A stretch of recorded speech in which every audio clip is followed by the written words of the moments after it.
আমরাই কিন্তু ঢাকা শহর পাহারা দিয়েছি 6 তারিখে জেল থেকে বের হওয়ার পরে। এই সরকার যেদিন 8 তারিখে শপথ গ্রহণ করে আমিও ছিলাম, 7 তারিখে গিয়ে আমরা বলতে পারতাম যে নগর ভবন আমার, আমি মেয়র নির্বাচিত হয়েছিলাম, তাপস কারচুপি করেছিল, এটাকে আইন করতে হবে। আমরা কিন্তু সেই ধরনের কোনো পদক্ষেপ নেই সেটা আমরা, কারণ আমরা নিয়মতান্ত্রিক এবং আইন সম্মত আইনের শাসনে বিশ্বাস করি। তাই যা করা হয়েছে প্রত্যেকটি জিনিস আমার রায়ের কপিতে রয়েছে, যেটি আমার মনে হয় যে সরকারের যারা বিভিন্ন মানুষ যারা কর্তাব্যক্তি কথা বলছে তারা কোনোদিন রায়ের কপিটা একবার খুলেও দেখে নাই। তাদের দেখা উচিত যে এটা রায়টার ভ্যালিডেশন আছে। জাতীয় পর্যায়ে ইস্যুটি যখন এটা বিস্তৃত লাভ করে বিভিন্ন আমাদের আইনজীবীরা রয়েছেন, বিভিন্ন সুশীল সমাজের ব্যক্তিরা সবাই বিশ্লেষণ করে একই কথা বলেছেন, যেহেতু বিএনপির প্রার্থী একে আটকাতে হবে, কারণ তারা সম্ভবত ঢাকা কেন্দ্রিক রাজনীতিটাকেই সামনের নির্বাচনে তারা গুরুত্ব দিচ্ছে, যেহেতু তাদের সংগঠনটা দেশব্যাপী সেরকম বিস্তৃতি ঘটে নাই। তো এই ধরনের সব কিছু মিলিয়ে তারা আমাকে এই বাধা প্রদান করেছে। এবং আমার পক্ষ থেকে যেটা বলতে চাই, শুরু থেকেই কোনোদিনও এটা মেয়র পদে বসার কোনো ইস্যু আমার জন্য ছিল না।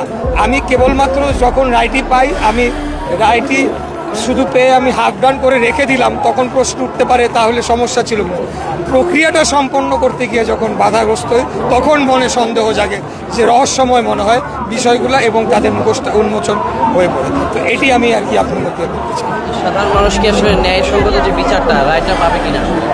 আপনার যে কালকে রিট হওয়ার কথা রয়েছে, একজন রিট করেছেন যে যাতে মেয়র হিসেবে শপথ নিতে না পারেন। আমি এই বিষয়ে আবারও বলেছি যে এই রিটই করা যায় না।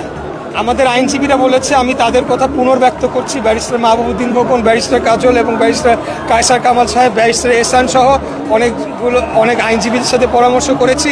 তারা এই রিটটাই যারা করেছে, তাহলে তো আপনার বাংলাদেশের প্রত্যেকটা ঘটনায় যে কেউ গিয়ে রিট করে ওটাকে আটকাই দিবে, হাজার হাজার নির্বাচন হবে, সবই তো রিট করে আটকাই দিবে।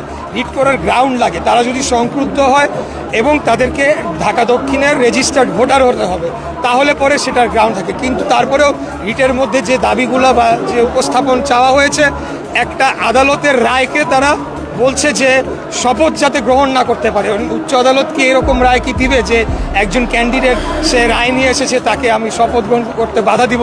নর্মালি এগুলো শোনা হয় না, কিন্তু তারপরেও কোনো এক অদৃশ্য চাপের কারণে এই রিটটা নিয়ে শুনানি চলছে তো চলছেই। এখন শুনছি যে আগামীকালকে এটার রেজাল্ট দিবে।